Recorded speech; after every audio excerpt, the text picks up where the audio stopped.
Now that same day, two of them were going to a village called Emmaus, about 7 miles from Jerusalem. They were talking with each other about everything that had happened. As they talked and discussed these things with each other, Jesus himself came up and walked along with them, but they were kept from recognizing him. He asked them, "What are you discussing together as you walk along?" They stood still, their faces downcast. One of them, named Cleopas, asked him, "Are you the only one visiting Jerusalem who does not know the things that have happened there in these days?" "What things?" he asked. "About Jesus of Nazareth," they replied. "He was a prophet, powerful in word and deed before God and all the people. The chief priests and our rulers handed him over to be sentenced to death, and they crucified him. But we had hoped that he was the one who was going to redeem Israel. And what is more, it is the third day since all this took place. In addition, some of our women amazed us. They went to the tomb early this morning, but didn't find his body. They came and told us that they had seen a vision of angels who said he was alive. Then some of our companions went to the tomb and found it just as the women had said, but they did not see Jesus." He said to them, "How foolish you are, and how slow to believe all that the prophets have spoken. Did not the Messiah have to suffer these things and enter into his glory?" And beginning with Moses and all the prophets, he explained to them what was said in all the scriptures concerning himself. As they approached the village to which they were going, Jesus continued on as if he were going farther. But they urged him strongly, "Stay with us, for it is nearly evening. The day is almost over." So he went in to stay with them. When he was at the table with them, he took bread, gave thanks, broke it, and began to give it to them. Then their eyes were opened, and they recognized him, and he disappeared from their sight. They asked each other, "Were not our hearts burning within us while he talked with us on the road and opened the scriptures to us?" They got up and returned at once to Jerusalem. There they found the 11 and those with them assembled together, 34, and saying, "It is true, the Lord has risen and has appeared to Simon." Then the two told what had happened on the way and how Jesus was recognized by them when he broke the bread.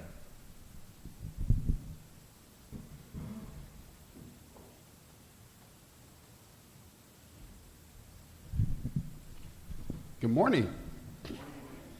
It is so nice to be back with you all today. I'm going to make an announcement real quick. So, as you noticed, probably, we are doing more things up here. Readings and scripture readings and different setups with songs. If you would like to be a part of that, if you'd like to do a reading, say, "Hey, I know how to read the Bible. That's something I've done in the past, and I could probably do it in the future." Let me know. You'll be in the rotation. Get you up here. If you'd like to help in any other Sunday morning thing that makes it go smoothly, like, "Hey, I don't want to read in front of people, but I'll get the communion ready." Or, "Hey, I don't want to get the communion ready, but I'll get the coffee ready." Whatever it is, let me know. Let me know. I just don't want it to be like, "Oh, hey, I could read a passage from Scripture, and it's just Kevin every week," right? Don't want it to be boring for you, and especially if you want to be involved in it. That's not what I meant. Kevin is not boring. I meant, if any of you want to preach, just let me know, right? So, no, but really, liturgy comes from a Greek word that means work of the people, right? So what we do here should be springing up from among us as a community. And I just want you all to be as involved with that as possible. So if you feel like that's something you like to do, let me know. And I've just been loving what we've been doing recently. It's been great. And I love that I don't have to be up here anymore. I get to actually experience it and watch it with you. So good job, Kevin. You're not boring at all, man.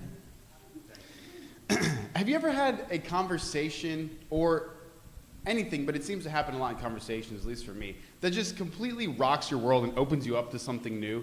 Even though maybe the conversation, you didn't start off thinking, "Hey, this conversation is going to be an important one." You're just having a normal conversation with somebody, and suddenly something gets said you didn't expect that kind of reworks everything you thought. I had two of those this week. So I was in Virginia last week and visiting my brother-in-law and his family. It was the spring break for the kids, so that's why we went up, so our kids could play with their kids. And they have 5 kids, which is weird. It's very loud, but it's fun. And I love my brother-in-law, we're really good friends. That's something that some brother-in-laws don't get, so I'm lucky. But we had a really good time, and then we stopped in Raleigh on the way up and on the way back for a night on each side of that Virginia trip, because I have some friends there in Raleigh, and so it was a good time. And as it goes when you're catching up with people, right? It's not the people you see every week, it's not the people you see on a daily basis, so you catch up. You have conversations about all kinds of things you've seen on the news, things you've seen on TV, things that are going on in your life, things that are going on in your job and your work and all of that. And so you maybe end up talking about a lot at one time, and a lot gets packed into conversations, and so interesting things can happen. Well, I had 2 conversations with 2 different friends, and they were both not arguments, but like debates or like slight disagreements about something. And we're going back and forth. One was about a certain issue that's currently in the news right now. I'm going back and forth with this friend, and he says something to me. He's like, you're arguing like I'm saying X. I won't tell you what he said. The names have been changed to protect the innocent. You're arguing like I'm saying X. And I said, whoa, no, I don't feel that way at all. Like, I was not trying to say that about you. I don't feel like the way I've been speaking has implied that about the way you think. Like, I don't think that's who you are. And it got me thinking, is that the way he thinks he is? Why is he worried that I would see him in that way, or that I think he's thinking that thing, right? So it really got me thinking, it opened me up. But the other one, this is even bigger. This was something that was said towards me. I was talking to a different friend, and we were talking about something, again, argument, right? I don't know why I get in arguments with so many people. But we were talking about something, and the debate was getting to the point that I was like, this is not even, there's something going on here below the surface. What we're talking about isn't even the issue. I can feel that. I know that, right? We're dancing around something like that. We're dancing around something that's like we can't really access yet. And suddenly, after going back and forth, and I said that, I was like, what are we even actually arguing about right now? And then my friend said something, and they said, maybe this is why, maybe what you're saying now is why, and then again, X, is why you did such and such in the past. And they brought up something from my past. And I was like, that's interesting that you've been hanging on to that you've been thinking about that for all this time, right? And what that did for me is it literally rocked my world. Like, the debate meant nothing anymore. Nothing meant anything anymore. I literally was like, wow, if our relationship is right here, and I thought it was right here, then maybe like nothing is true. Right? Have you ever had a moment like that where like something happens, some little slip of the tongue, and then suddenly you're rethinking everything you know? We all have these moments that disrupt us. They're seemingly random things sometimes, like just random in the sense that they don't quite belong. A friend tells you something that didn't belong in that conversation, that was from years ago. They're extra, they're left over. They seem to be more than the situation at hand actually demands. And they open us to rethink our lives. Maybe you've had an experience like that. It doesn't have to be a conversation. Maybe you've said something to someone in anger and you're like, where did that come from? That's not me. Have you ever said, that's not me? That's one of those moments. That doesn't belong. That's something extra. The moments that truly surprise you. It could be a conversation, a word that gets said. It could be a dream you had. Maybe you have a dream about someone and you're like fighting with them or being violent towards them, and you're like, wait a minute, do I have something against this person? I don't feel like I do, but why would I have that? Have you ever had a dream and you wake up the next morning and you're like, what is going on up there? Like, this is darker than I would have imagined. All right, don't leave me hanging. I know that's not just me. We all have the weirdness inside. And it'll slip out from time to time. Now, in order to help us understand these moments and why they're actually crucial for us, we need to think a little bit about how our minds work and how we move through the world. Have you ever answered this question? What is ultimate reality? Do you have an answer for that? That's a big question, isn't it? It's such a big question that humans have asked it since time immemorial. Countless philosophers have tried to answer it. And if you read so I like that question. What is reality? What is the nature of being? What is existence? And so I read people who talk about that sometimes, and it is terse stuff. It is like you've got to read a paragraph and then go back and reread it, and then look up references to like the 12 ancient stories they're referencing, and like search words because you don't even know their definitions. Like, people who answer what is reality have to play a lot of word games, have to do a lot of thinking, deep thinking, and use language in creative ways, because ultimately, reality as it is, right, is kind of inaccessible to us. We can't really grasp ultimate reality. We don't have all of the universe at our disposal. That's kind of the short answer to it. But if we don't have it all at our disposal, then how do we even move through life? If ultimately we say, look, we can't understand everything that there is about the nature of the universe and the nature of ourselves and the nature of God and whatever you want to fill in there, then how can we even live? Well, like we've talked about before, I've mentioned this, we live in the world of symbols, right? We have language, words that help us describe the things that we're interacting with, that give shape and meaning to our existence, that help us move through life in a way that makes sense. The psychoanalyst Jacques Lacan puts it this way: the world of words gives us the world of things. Right? So think about ultimate reality being as such, whatever you want to call it, as that circle right there, that black hole, a void, it's kind of inaccessible. And if you got there, what would you really do? And then the stars that circle around it are kind of like our words. We circle around, we get close, we try to encapsulate it. We're never going to really reach it. But it gives us some kind of frame for it all. This is how our words and our symbols work. Now, to demonstrate this like on a more practical basis, there's this awesome children's story. I forgot to bring it. I was going to bring it this morning so you could actually look at the book. Harold and the Purple Crayon. Has anyone ever read this story? Tyler. I think it was first printed in 1958. It was in the 50s. It is an amazing, amazing little book. You can get it in a board book. You can get it in a paperback, right? Sometimes if you're lucky, you can find a true hardback. Kind of hard to find. But it's this awesome little book about this little toddler boy, Harold. And he's got this purple crayon. And anything he draws becomes real for him. And so he goes on this big adventure, right? He sees the moon. And he decides, I want to go on a walk in the moon. So he draws himself a little path. And he walks down the path. And he says, this would be a good place for a forest. So he draws himself a tree. And then he sees that there's yummy apples, right? So he doesn't want the apples to get stolen, so he draws a dragon, but then he gets scared of the dragon.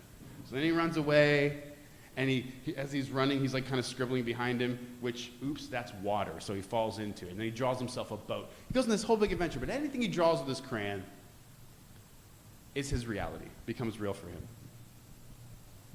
And eventually he wants to go home, and he knows that he needs to find his window to get back into his room. So he draws a city with a bunch of windows, but none of the windows are his. And then finally he draws like a policeman, and it's this really interesting line where it says, and the policeman pointed the way Harold was already going.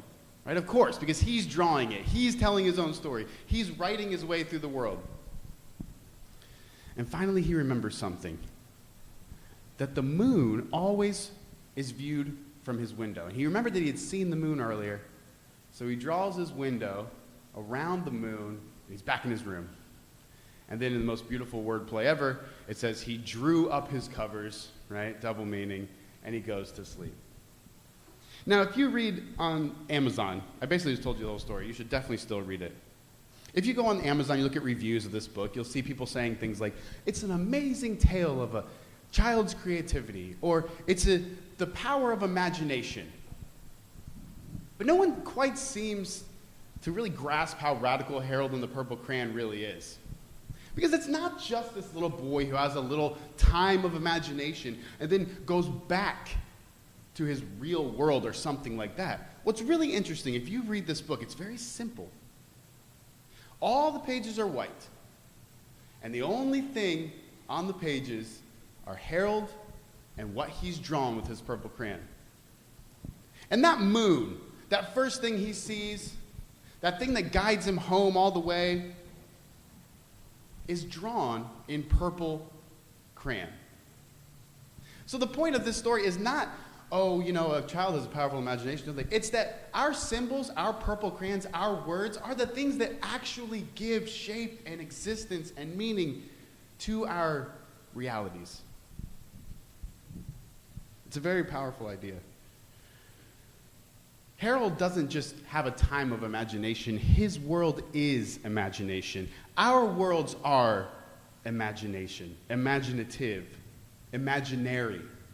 It's not to say if we woke up from a dream, it would all go away. They're tangible, they're real for us, but they're at the level of symbol and of speech and of purple crayon. Now, our world is mediated to us through the symbolic. But here's the thing, much of that is handed to us, isn't it? You're kind of given your purple crayon when you first come out of the womb. You're given language from your community, your parents. They teach you how to speak. They teach you the way to use certain words. They teach you the way to think about certain ideas.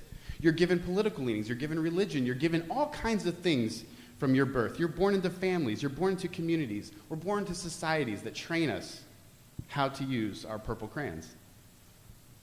What things we're supposed to draw and what things we aren't.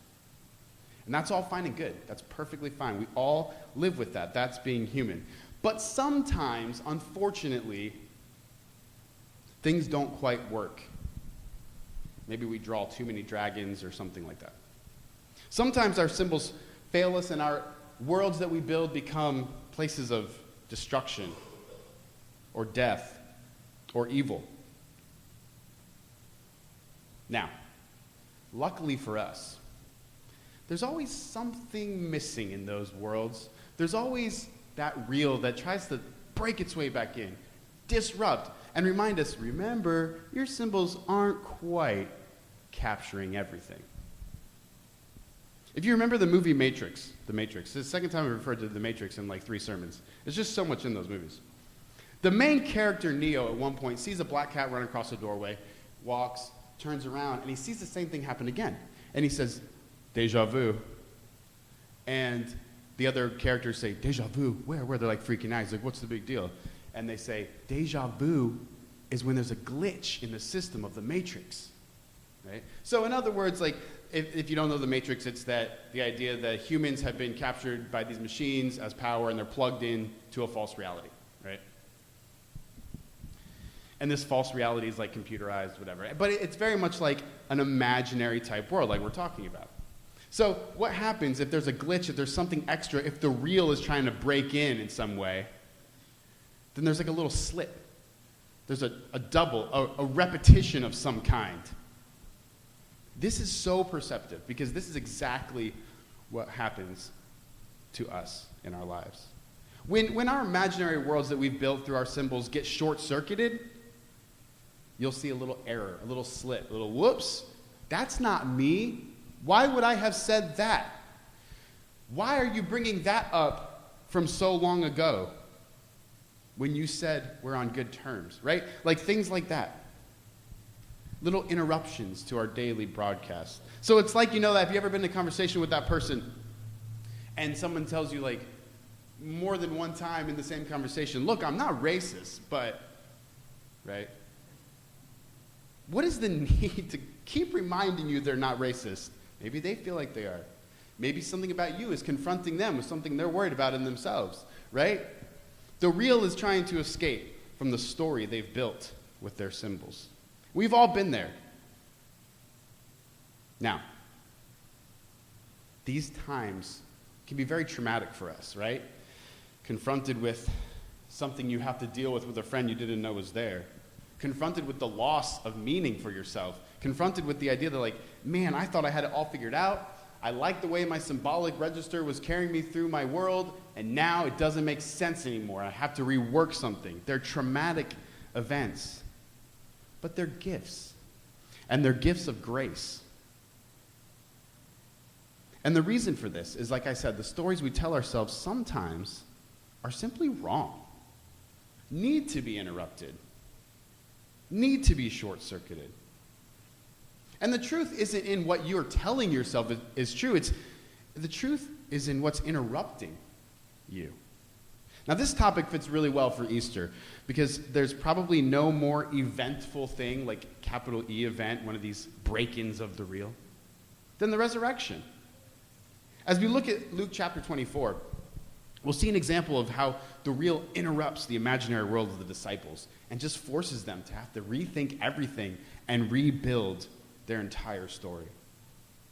Now, as you heard read from the story, we're not going to look at that, we're going to look at the very next story, but you heard the Road to Emmaus story where Jesus comes alongside two people and he's telling them something, and we see this play out. We see what I've been talking about play out. They have a story, they have a world they've built.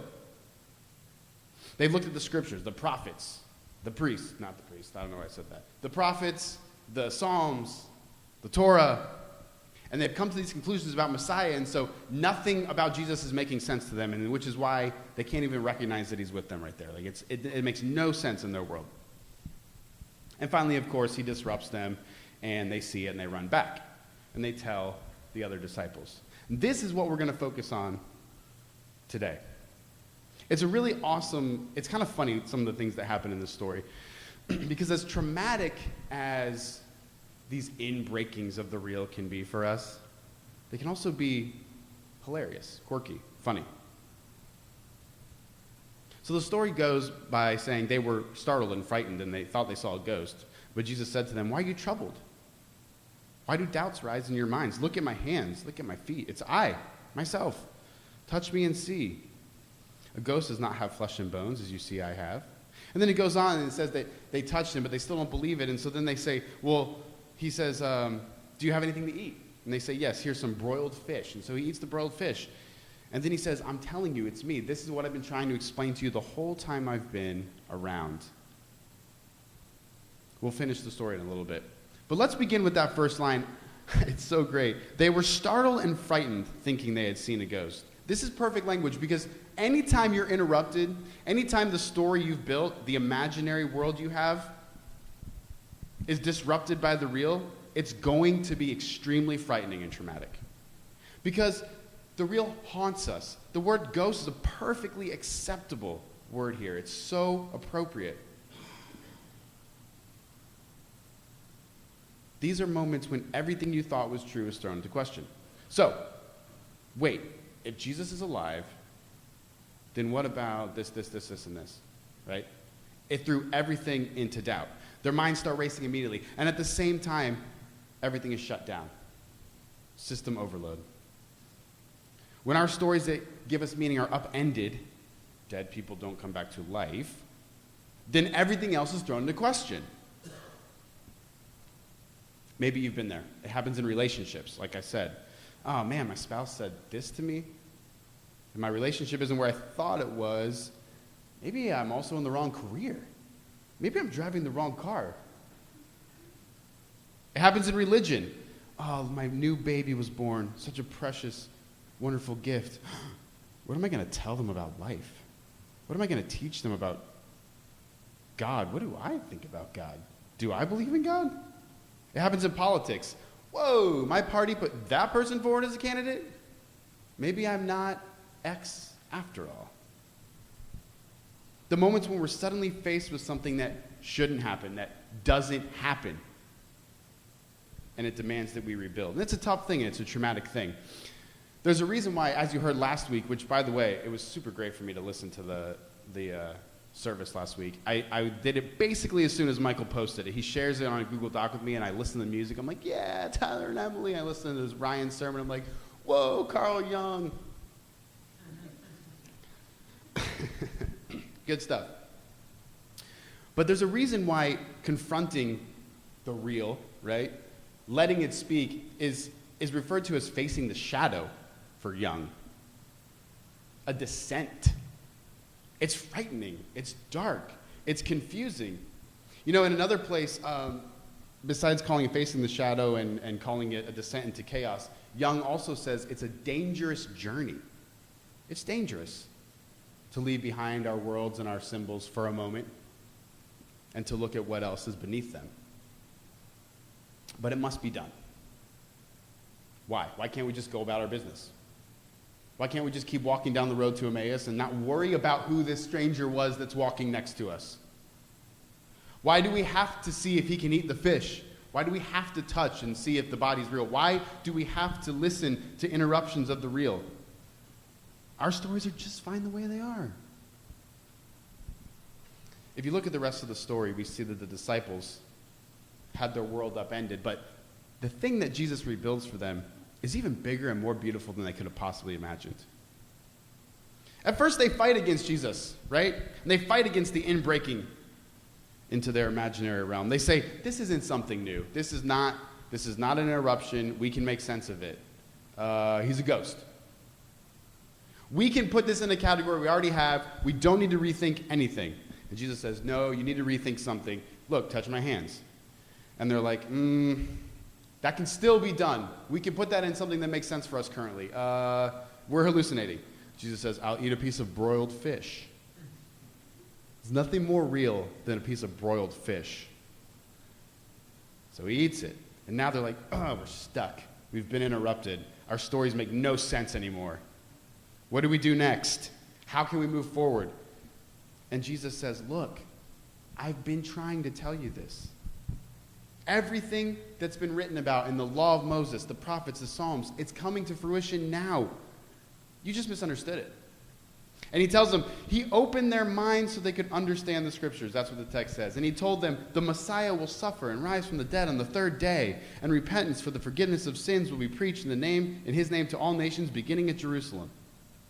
Where's that in the scriptures? Think about that for a moment. Jesus is like, this is what these symbols mean. And they're like, no, they don't, Jesus. What do you mean 3 days? That's not anywhere in the Old Testament. He's taking the same symbols for them, but he's giving them a whole new story, a whole new way to write their world, a whole new crayon. It's blue. It's not even purple this time. They can draw all kinds of new things. He takes the same symbols they've had, the language they've used, but he builds a new system out of it, a new way to think about things. This teaches us one thing. You can't lose the symbols. Right? Don't ever try to just have, what happens if you lose your purple crayon? A blank white page. That's no fun. Right? There's no ultimate reality you're ever going to reach. Love your purple crayon. Cherish it. Love language. Watch comedy. Listen to wordplay. Language is our gift, and it's what we have to work with. Jesus says, I've been saying this all along. I've been giving you these symbols, but they couldn't hear it. None of us can hear it because we're always going to interpret things the old way unless we have that extra thing, that slip, that resurrected person that doesn't fit into our categories, that event. So he says it. He says he opened their eyes to the scriptures and explained to them that Messiah will suffer and rise and forgiveness will be preached to all the nations. Now, that's probably something you've heard pretty often. But do you really hear how actually opposite that is to their current structure? Because up until now, they had looked at the scriptures and said about the world, Messiah will come and will win and will rule, and the nations will be blessed because they'll be ruled by us, a benevolent king. But let's be honest, anytime that happens, everyone's going to be fine because I'll be in charge. That's typically just a story we tell ourselves to gain more power. And Jesus recognizes this, and he interrupts that story, and he finds the truth that's actually underneath it, and he brings them into a new way to think, and he says, no, this is for everyone. Everyone can have peace and love and joy. Everyone can experience freedom from the cycles of sin that we put ourselves into. So we all need Jesus to interrupt and to force a new story, and to think about the way we're using our symbols, and to think about the stories we're telling ourselves about all areas of life. What are you telling yourself about yourself? Are you a victim? Are you suffering unjustly at the hand of somebody else? When maybe that's just a way for you to escape responsibility? Do Do you tell yourself that your relationships are all in working order when maybe there's something you need to address with your spouse? Are you telling yourself that you're working hard for your family, to provide a future for your kids, when maybe you're just working to escape something that you're afraid of? When the real breaks in, it's traumatic, it's hard to deal with, it's hard to look at. It's not easy at all, even for the disciples. This all nations thing came with some growing pains. Church of Jerusalem couldn't quite figure out what it should look like. Should we circumcise the guys or not? Should we keep killing animals as sacrifices? Right? It's hard to know how to rebuild. It's fine. It's a process. There's going to be conflict. There's going to be difficulty. There's going to be tears. But ultimately, good news was preached throughout the world. We're still working to share that good news to this day. So yes, when the traumatic event of the real breaks in and forces us to rethink everything that we thought was true, it's grace. It's joy, it's peace. It's a gift of the Spirit of the risen Christ, and we must learn to listen to these times. Let's pray.